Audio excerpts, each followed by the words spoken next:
Bugün pistol oynayacağız. Pistol ne diyeceksiniz? Pistol.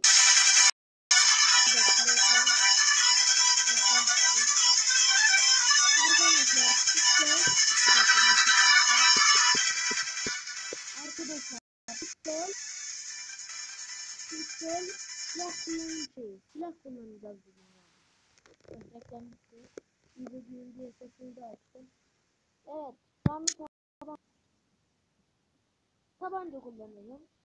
Ne kullanacağınızı gösteriyor. Sonsuz mermi falan var.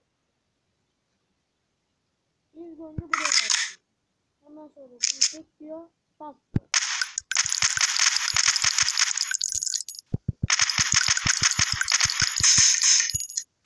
Ve bunda taramalı da var. Pompalı da. Oraya bas. Açılıyor. Reklama girme. Reklama girme.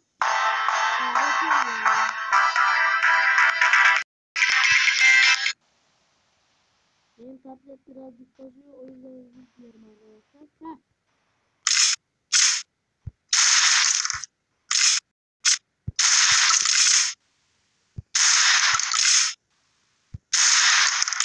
Arkadaşlar pompalı da böyleydi. Bu sefer mantar tabanca. Tabii ki de şaka yaptım. Kar 98.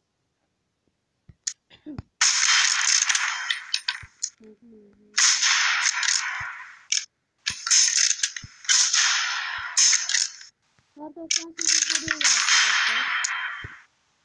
Şimdi mantar tabanca diyorum. Reklam gireceğiz. Ya yine reklam ya.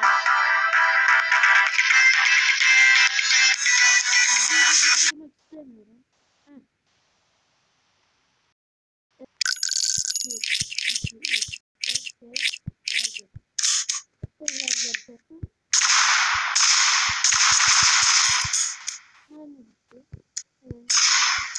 Mantar tabanca nasıl kullanılıyor onu gösteriyor. Şimdi bu.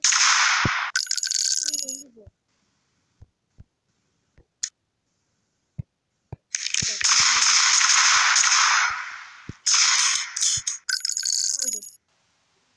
Bak 1, 2, 3, 4, 5, 6.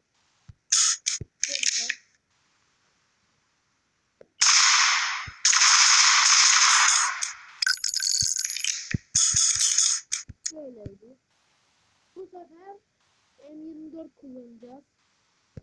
M24 muydu? Ben de ismini bilmiyorum. Bunu kullanacağız.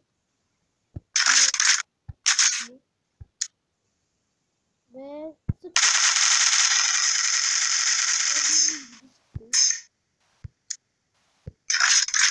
Ben 30 mermi aldım. Ucu kullanıyorum. Ucu kullanıyorum.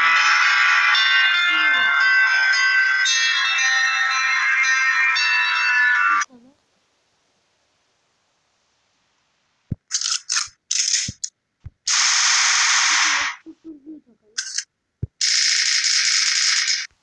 Çıkalım. Ben bunu bilmiyorum. Bunu böyle. Böyle. Yani diğer adıyla kelek. Neyse arkadaşlar, umarım videomu beğenmişsinizdir. Bir dahaki sefere başka oyunlar oynayacağız. Görüşmek üzere, bay bay.